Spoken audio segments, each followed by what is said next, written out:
जय माता दी students, welcome to Khanna coaching classes. Myself Harsh Khanna.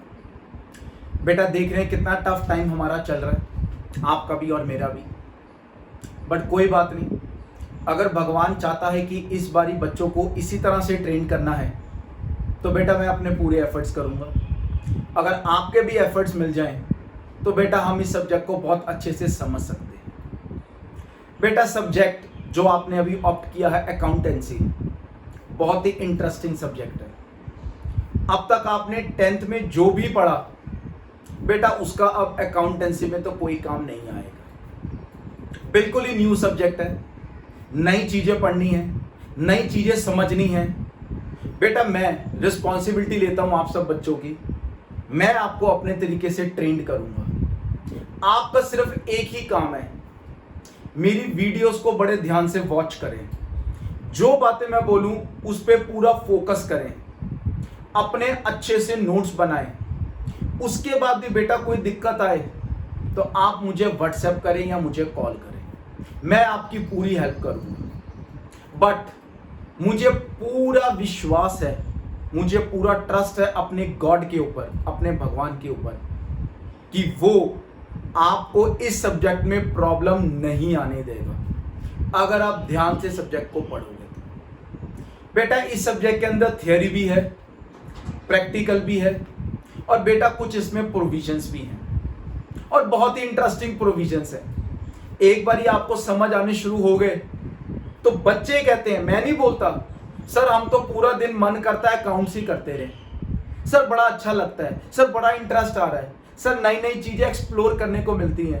और आप जब क्वेश्चन देते हो इतने अच्छे अच्छे उनको करके तो सर और भी कॉन्फिडेंस बढ़ता है हमारा सब्जेक्ट के रिगार्डिंग। सर आप भी मेहनत करो, हम भी मेहनत करेंगे और सर इस सब्जेक्ट के अंदर हम अच्छे नंबर आपको ला के देंगे। और बेटा यही मेरा ऑब्जेक्टिव है। अब ज्यादा बातें ना करते हुए छोटा सा वीडियो बनाया है आपके लिए, थोड़ा सा इंट्रोड्यूस करूंगा अपने सब्जेक्ट को। नाम है बेटा अकाउंटिंग। थोड़ा सा जब इसको पढ़ ही रहे हैं तो सबसे पहले इसके बारे में कुछ बातें बताना चाहूंगा कि ये अकाउंटिंग होती क्या है। बेटा थ्योरी को भी लर्न करने का थोड़ा सा तरीका चेंज करो। आप कुछ कीवर्ड्स ले लो और उन कीवर्ड्स के ऊपर अकाउंटिंग को या कोई भी टर्म को डिफाइन करो। कैसे करना है आओ बच्चों सिखाऊं अकाउंटिंग क्या होती है। सबसे पहले मैं IMRCSIC, बेटा ये कुछ शॉर्ट फॉर्म्स कह लो, कुछ कीवर्ड्स कह लो या कुछ लेटर्स मैंने आपके सामने बोर्ड पे लिखे हैं, इनको एक्सपैंड करूंगा। और बेटा पूरी अकाउंटिंग जो आपने 11th में मेरे से पढ़नी है वो सारी अकाउंटिंग बेटा इन लेटर्स के अंदर छिपी हुई है। आइए इनको अनहाइड करूं और आपको इनके मीनिंग बताऊं क्या इनके मीनिंग है। बेटा पहला वो कहता है आई का मतलब क्या होता है, आइडेंटिफिकेशन। आइडेंटिफिकेशन एक बात बड़े ध्यान से याद कर लीजिए, समझ लीजिए, अकाउंट्स के अंदर हमेशा उन चीजों के ऊपर अकाउंटिंग की जाती है जो फाइनेंशियल नेचर की होती है। Now what do mean by financial nature? Financial का मतलब बिजनेस से रिलेटेड, जिस चीज का बिजनेस कर रहे हैं। फॉर एग्जांपल मेरा पेन बनाने का बिजनेस है। बेटा पेन के रिगार्डिंग कोई भी खर्चा, कोई भी इनकम, कोई भी एक्सपेंडिचर इसके रिगार्डिंग या कोई भी चीज इसके रिगार्डिंग होगी वो मेरी बिजनेस ट्रांजैक्शन होगी, वो मेरी फाइनेंशियल ट्रांजैक्शन होगी। तो पहला पॉइंट क्या कहता है, आइडेंटिफिकेशन करो of financial transactions.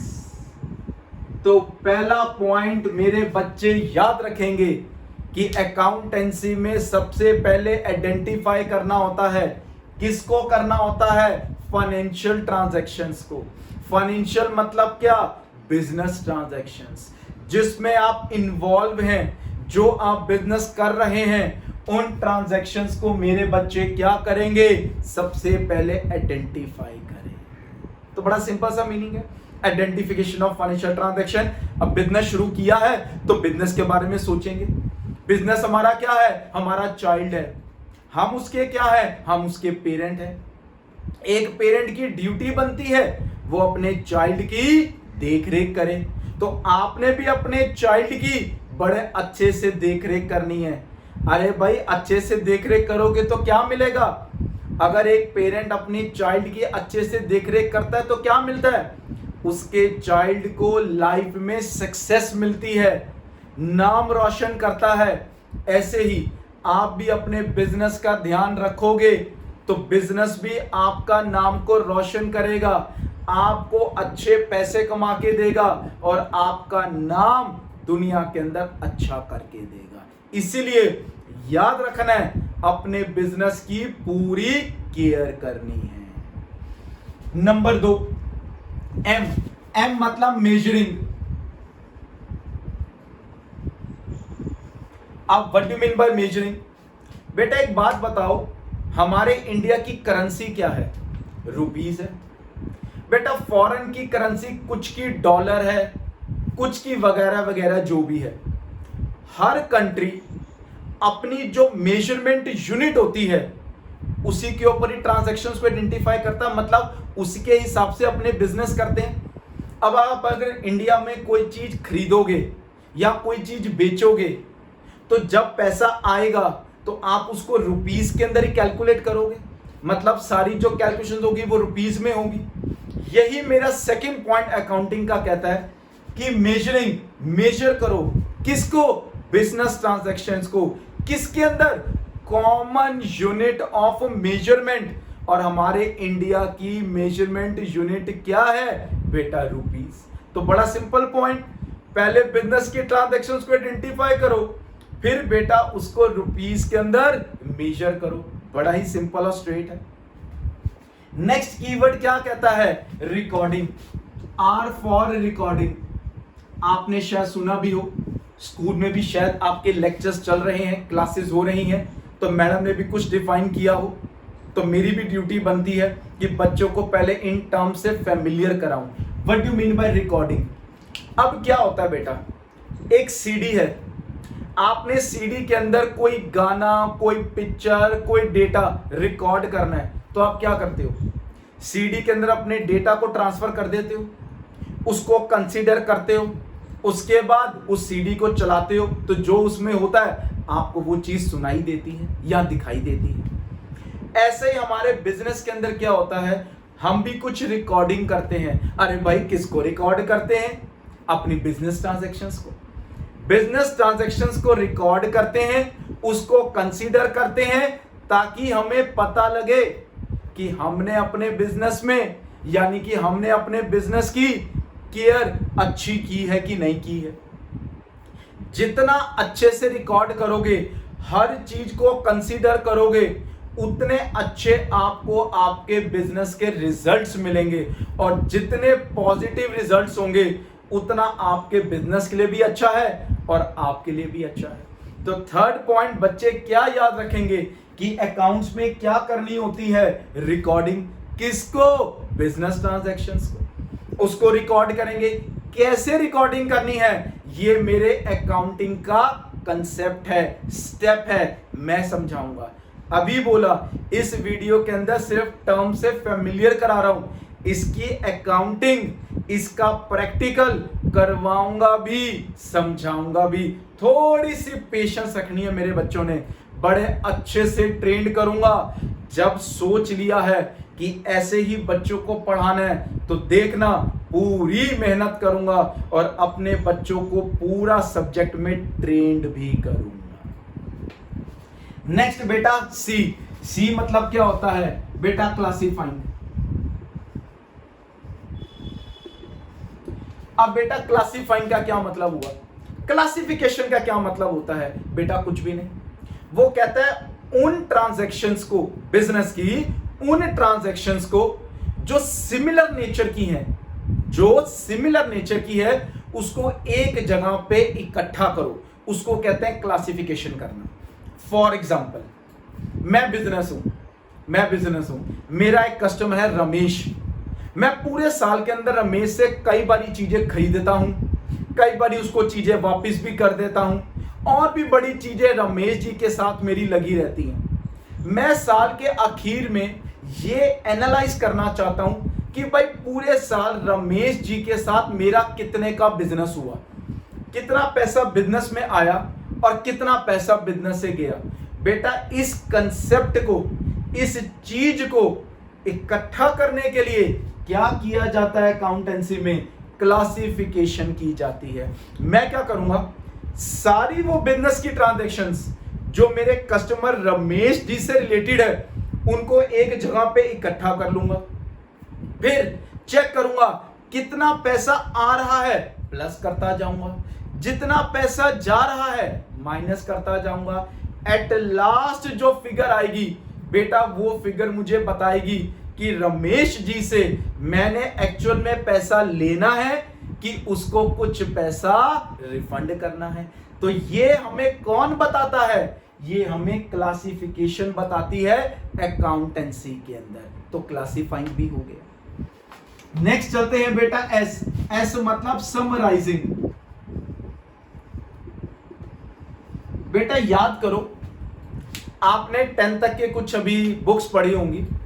Her books के पीछे, चैप्टर के पीछे एक समरी वर्ड लिखी होती है। उसका क्या मतलब होता है?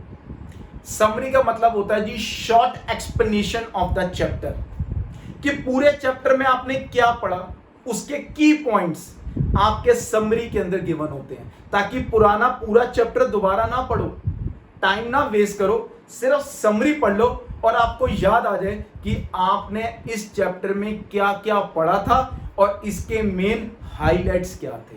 सेम चीज अकाउंटेंसी में अप्लाई होती है, जिसको हम क्या कहते हैं, समराइजिंग कहते हैं। मैंने समरी बना ली, जितने भी बिजनेस की ट्रांजैक्शंस थी, समरी कैसे बनाई, रमेश जी से इतना पैसा लेना है, सुरेश जी को इतना पैसा देना है, इतने के टोटल खर्चे हुए, इतना टोटल पैसा आया। लास्ट में अगर मैंने कैलकुलेट करना है कि भाई एक्चुअल में कितना टोटल पैसा गया, कितना टोटल पैसा आया, कितने के टोटल खर्चे हुए, कितने का टोटल इनकम आई, तो बेटा वो कैलकुलेट करने में मुझे ज्यादा टाइम स्पेंड ना करना पड़े। क्योंकि हो सकता है बेटा बिजनेस के अंदर पूरे साल कितनी नंबर ऑफ ट्रांजैक्शंस हो, एन नंबर ऑफ ट्रांजैक्शंस। अब मैं सारी चीजों को बार बार पढ़ूंगा तो बेटा पूरा साल पता ही नहीं लगेगा कहां निकल गया। इसीलिए मैं हर चीज की क्या बना के चलूंगा, एक समरी बना के चलूंगा, ताकि लास्ट के अंदर मैं इस समरी के बेसिस पे कैलकुलेट कर पाऊं कि भाई कितना पैसा कस्टमर से आना है, कितना पैसा अपने सप्लायर को देना है, कितने खर्चे बिजनेस में किए और कितने की मुझे एक्चुअल में इनकम हुई। उस कंसेप्ट को क्या कहा जाता है, समराइजिंग करना। नेक्स्ट बेटा आता है आई, इंटरप्रेटिंग। बेटा इंटरप्रेटिंग का मतलब क्या होता है, एनालिसिस करना। ब्रैकेट में लिख देता हूं एनालिसिस। एनालिसिस का मतलब क्या हुआ बेटा, कंक्लूजन। भाई ऑब्वियस की बात है, आप पूरे साल पढ़ाई करते हो, लास्ट में मैडम जी को आप पेपर फाइनल करके देते हो, तो मैडम जी आपकी एक रिपोर्ट कार्ड बनाती है। उस रिपोर्ट कार्ड में आपको बताया जाता है कि बच्चे ने पूरे साल टेस्ट में इतने नंबर लिए, इस सब्जेक्ट के अंदर दूसरे में इतने लिए, तीसरे में इतने लिए। यानी कि मैडम पूरा एनालाइज करती है कि देख लो जी, मैंने तो आपको रिपोर्ट कार्ड बना के दे दी है कि आपका बच्चा कहां स्टैंड करता है, कौन सा सब्जेक्ट उसको अच्छे से समझ आया और कौन से सब्जेक्ट में आपका बच्चा वीक रह गया। ये सारा आपको रिपोर्ट कार्ड के थ्रू आपकी पूरे साल की परफॉर्मेंस पता लगती है। ऐसे ही बिजनेस में भी हम पूरे साल का एनालिसिस करते हैं, हर चीज को कंसीडर करते हैं कि भाई हमने जो काम किया वो ठीक किया है। पता लगे हम पूरे साल तो बिजनेस करते रहे और साल के आखिर में पता लगा जो बिजनेस हमने किया वो एक्चुअल वे में ऐसा होना ही नहीं था, हमारी स्ट्रेटेजी ही गलत थी। इसलिए गलती ना हो, स्ट्रेटेजी ठीक अप्लाई करें। इसलिए अपने बिजनेस का आपको रूटीन के अंदर एनालिसिस करना जरूरी होता है, ताकि साल के आखिर में जो आपको रिजल्ट्स मिले वो पॉजिटिव मिले, आपका बिजनेस आगे जाए, आपके बिजनेस में अच्छे प्रॉफिट्स आए एंड आपके बिजनेस की अच्छी इमेज बने मार्केट के। लास्ट बेटा सी का मतलब कम्युनिकेटिंग।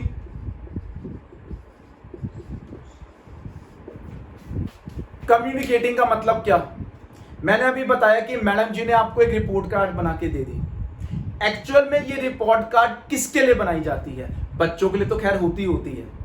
एक्चुअल में ये रिपोर्ट कार्ड आपके पेरेंट्स के लिए होती है कि आपके पेरेंट्स आफ्टर ऑल चेक कर पाए कि पूरे साल आपने क्या किया, किस सब्जेक्ट में आपने अच्छा किया और किस सब्जेक्ट में आप थोड़े से वीक रह गए। इस बेसिस के ऊपर आपके पेरेंट्स डिसाइड कर पाए कि भाई मेरे बच्चे का तो मैथ्स बड़ा स्ट्रांग है, मैं इसको फ्यूचर में जाके मैथ्स ऑनर्स कराऊंगा।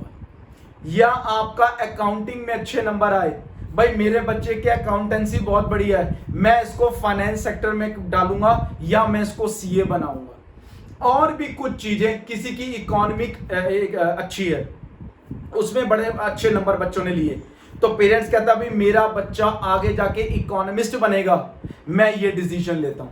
यानी कि जब आपके पेरेंट्स ने फाइनल डिसीजन लेना होता है आपके कैरियर के रिगार्डिंग, उसके बेसिस के ऊपर, किसके? रिपोर्ट कार्ड के, उस कंसेप्ट को लास्ट में कहा जाता है कम्युनिकेटिंग। बिजनेस भी क्या करता है? साल के आखिर में अपना सारी रिपोर्ट बनाता है, बताता है साल भर में इतना फायदा हुआ, इतना नुकसान हुआ, इतने के मेरे पास असेट्स पड़े हैं, इतने की मेरी उधारी है, ताकि फाइनल इन्वेस्टर जिसने कंपनी में पैसा लगाना है, जिसने प्रोप्राइटरशिप फर्म में पैसा इन्वेस्ट करना है, उसको पता लग पाए कौन सी कंपनी कहां स्टैंड करती है, मेरा पैसा आगे जाके सिक्योर्ड रहेगा कि मेरा पैसा डूब जाएगा। इसलिए बिजनेस लास्ट के अंदर अपने फाइनल रिजल्ट्स को मार्केट के अंदर कम्युनिकेट करती है, ताकि जिसने जो डिसीजन लेना है वो लो। हमने तो अपने एफर्ट्स कर दिए, उसके बाद अब आपकी सोच के ऊपर डिपेंड करता है कि आप पैसा बिजनेस में इन्वेस्ट करना चाहते हो कि नहीं करना चाहते। तो बेटा ये मैंने आपको बहुत ही बेसिक टर्म्स फेमिलियर कराई। सिर्फ क्या याद रखना है? IMRC सिक। आई मतलब आइडेंटिफिकेशन, M मतलब मेजरिंग, R मतलब रिकॉर्डिंग, C मतलब क्लासिफाइंग, S मतलब समराइजिंग, I मतलब इंटरप्रेटिंग और C मतलब कम्युनिकेटिंग। तो लो बेटा ये टर्म से मैंने आपको फेमिलियर करवा दिया। बड़े आराम से इनको पढ़ो, बुक्स में भी आपके गिवन है। इस वीडियो के लास्ट के अंदर मैं आपको बताऊंगा आपने कौन सी बुक्स को रेफर करना है। वैसे अब तक तो शायद स्कूल की टीचर्स ने भी बता दिया होगा, कोई बात नहीं, मेरी भी ड्यूटी है, मैं भी आपको बुक्स के बारे में बताऊंगा। आइए ज्यादा परेशान बच्चों को ना करते हुए फर्स्ट वीडियो में एक छोटा सा कंसेप्ट और लूंगा। आइए चलते। नेक्स्ट बेटा बड़ा ही सिंपल है, आपको पता होना चाहिए, अकाउंट्स में 1 मार्कर भी आ जाते हैं। बेटा ब्रांचेस ऑफ अकाउंटिंग, हमारी अकाउंट्स की ब्रांच कौन कौन सी हैं? बेटा 3 है। पहली तो है फाइनेंशियल अकाउंटिंग, दूसरी है बेटा कॉस्ट अकाउंटिंग और तीसरी है बेटा मैनेजमेंट अकाउंटिंग। आपके 11th कोर्स के अंदर ये वाली गिवन है, ये ना 11th में है ना 12th में है, मैनेजमेंट अकाउंटिंग में ना 11th में ना 12th में है। बस आपको थोड़ा सा बेसिक पता होना चाहिए कि एक्चुअल में होता क्या है। फाइनेंशियल अकाउंटिंग क्या होती है अभी अभी समझाई।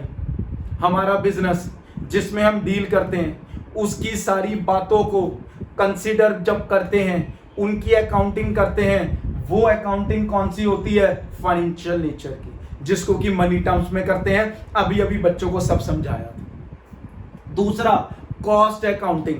बेटा कॉस्ट अकाउंटिंग क्या होती है थोड़ा शॉर्ट में समझाना चाहूंगा। जब हम बेटा एक प्रोडक्ट वाइज अकाउंटिंग करते हैं, फॉर एग्जांपल मेरी कंपनी 3 तरह के पेन बनाती है, ABC। मैंने अपने अकाउंटेंट को बुलाया, बता भाई मेरी कंपनी में सबसे ज्यादा पेन कौन सा बिकता है? ए, बी या सी। वो कहता है सर हमारी कंपनी में ए पेन ज्यादा बिकता है, बी और सी भी बिकते हैं बट उनकी सेल थोड़ी सी कम है, हमारे कस्टमर्स को इतनी ज्यादा अच्छा लगता नहीं है वो। मैंने कहा तो फिर क्या कर रहे हो तुम लोग, बी और सी को थोड़ा कम करो, उसकी प्रोडक्शन कम करो, बंद ना करो, क्योंकि जब कस्टमर थोड़ा बहुत ले रहा है तो लेने दो, बंद क्यों करना है प्रोडक्ट, इंसल्ट होती है मार्केट में बिजनेस की भी। बंद ना करो, उसकी प्रोडक्शन कम कर दो और मिस्टर ए की यानी कि जो प्रोडक्ट ए था उसकी प्रोडक्शन बढ़ा दो। इससे क्या होगा, प्रॉफिट्स बढ़ेंगे, इससे क्या होगा, मार्केट में गुडविल बढ़ेगी, इससे क्या होगा, आपके कस्टमर्स और ज्यादा अट्रैक्ट होंगे। इसलिए जब हम प्रोडक्ट वाइज कॉस्टिंग करते हैं उस अकाउंटिंग को कहा जाता है बेटा कॉस्ट अकाउंटिंग। आपने ज्यादा डिटेल्ड में नहीं जाना क्योंकि कोर्स का पार्ट नहीं है, कॉलेज में पढ़ोगे या सीए करोगे तब पढ़ोगे, तब डिटेल्ड में बताया जाएगा, अभी के लिए छोड़ दिया जाए। लास्ट मैनेजमेंट अकाउंटिंग, आपका एक सब्जेक्ट भी होगा 11th क्लास में, बीएसटी बिजनेस स्टडीज। उसके अंदर एक ही टर्म पूरी किताब में बार बार रिपीट की जाती है, मैनेजमेंट मैनेजमेंट मैनेजमेंट। अब ये मैनेजमेंट होती क्या है, बड़ा सिंपल सा लाइव एग्जांपल लूंगा। आपके स्कूल्स के अंदर टीचर्स क्यों होती हैं, आपके स्कूल के अंदर प्रिंसिपल क्यों होता है और प्रिंसिपल के ऊपर उसका चेयरमैन क्यों होता है। बेटा स्कूल में टीचर इसलिए होती हैं ताकि आपके ऊपर डंडा रहे, ताकि आप बिहेव करो डिसिप्लिन मैनर के अंदर, यानी कि आप कोई भी चीज ऐसी ना करो जो कि स्कूल को हार्म पहुंचाए, इसीलिए टीचर्स होती हैं। टीचर्स के ऊपर प्रिंसिपल, टीचर्स भी सिंसियरली बच्चों को पढ़ाएं, पूरे एफर्ट करें, बच्चों के साथ मेहनत करें, इसलिए कौन होती है, प्रिंसिपल भी होती है। प्रिंसिपल के ऊपर क्यों होते हैं, अरे भाई प्रिंसिपल भी पूरे स्कूल को मैनेज कर पा रही है कि नहीं, बच्चों की हेल्प कर पा रही कि नहीं, टीचर उसने क्वालिफाइड रखे हुए कि नहीं, यानी कि सारी बातों को ध्यान रखने के लिए हमारे सर के ऊपर एक डंडा होना चाहिए, उस डंडे की टीम को कहा जाता है मैनेजमेंट। ऐसे अकाउंटिंग में भी जरूरी है क्या, मैनेजमेंट की टीम, ताकि सारे वर्कर्स, सारे जो भी एम्प्लॉयज हैं एक डंडे के बेसिस पे काम करें, सबके दिमाग में डर रहे, नहीं भाई कोई गलत काम नहीं करना, नहीं तो ऊपर वाली मैनेजमेंट हमें प्रॉब्लम पहुंचा सकती है, हमारे पैसे काट लेगी, हमें नौकरी से निकाल देगी। यानी कि मैनेजमेंट हर चीज में होनी जरूरी है। ऐसे अकाउंट्स के अंदर भी हमारी मैनेजमेंट होती है जो डिसीजन मेकिंग करती है कि भाई बिजनेस में अब ये डिसीजन लेना चाहिए, ऐसा करेंगे तो बिजनेस और फ्लरिश करेगा, ऐसा करेंगे तो और मार्केट में गुडविल बढ़ेगी। यानी कि सारी बातों को कंसीडर करने के लिए, बिजनेस के अच्छे के लिए हमारे पास क्या होनी जरूरी है, मैनेजमेंट होनी जरूरी है। बस इतना ही समझ लो, बहुत है आपके लिए। मेन फोकस कहां पर करना है बच्चों ने मेरे, फाइनेंशियल अकाउंटिंग, यही मैंने आपको 11th में पढ़ानी है और इसी का हायर आपने 12th में पढ़ना है और इसी को आगे आप अपने लाइफ के अंदर जब सीए करोगे, बीकॉम करोगे तब भी बेटा पढ़ोगे। तो बेटा बहुत ही सिंपल टर्म्स में आपको अकाउंटिंग की डेफिनेशन समझाई, आपको ब्रांचेस समझाई, इसी तरह से थोड़ा सा धीरे धीरे स्पीड बढ़ाऊंगा ताकि बच्चों को हैबिट पड़े वीडियोस देखने की, समझने की। धीरे धीरे अपनी वीडियोस की लेंथ को बढ़ाऊंगा ताकि बच्चे अपना फोकस करें अपनी स्टडीज के ऊपर, इस सब्जेक्ट के ऊपर। आज के लिए इतना ही समझाऊंगा। अब मैंने कहा था मैं वीडियो के लास्ट के अंदर बच्चों को बुक्स के बारे में भी बताऊंगा, आइए जरा बुक्स के बारे में भी बता दें। बेटा मेन बुक तो शायद आपको पता होगी, टीएस गरेवाल, मार्केट में आ भी गई है या हो सकता है थोड़ा सा अभी लेटेस्ट एडिशन ना आया हो, कोई बात नहीं, बुक्स की शायद शॉप्स खुल गई है मार्केट में, आप थोड़ा सा सर्च करते रहें, जब भी लेटेस्ट किताब मिले आप टीएस गरेवाल अपनी लेंगे 11th क्लास की। बेटा एक और बुक है आपकी डीके गोयल, बेटा ये आपकी रेफरेंस बुक है, ये अभी मत खरीदना, जब मैं आपको बोलूंगा तभी आप इसको परचेज करना है। ये बुक हायर लेवल है, इसको कैसे करना है मैं आपको गाइड करूंगा, मेरी गाइडेंस के अंदर ये किताब चलेगी और हो सकता है मैं कुछ इसको क्लास में भी आपसे डिस्कस करूं, आपको इसके असाइनमेंट्स भी दूं। अभी पहले फोकस पूरा टीएस गरेवाल पे, उसके बाद बेटा डीके गोयल के। तो बेटा नेक्स्ट वीडियो भी मेरा बहुत जल्दी आपको मिलेगा। पहले आप इस वीडियो को थोड़ा सा देखें, थोड़ा मेरी बातों को समझें, और जो भी आपको डाउट आता है, प्रॉब्लम आती है, बेटा आप मुझे कॉल करें, आप मुझे व्हाट्सएप करें, बिल्कुल भी मत शर्माना। जो मन में डाउट है बेटा मुझसे पूछो, क्योंकि मैं आपका टीचर हूं। मेरे से डिस्कस नहीं करोगे तो किससे करोगे? मैं आपके सारे डाउट्स लूंगा, मैं आपको सिंपल वे में समझाऊंगा। अभी के लिए बेटा इतना ही। जय माता दी। नेक्स्ट वीडियो बहुत जल्दी आपके साथ शेयर करूंगा। जय माता दी।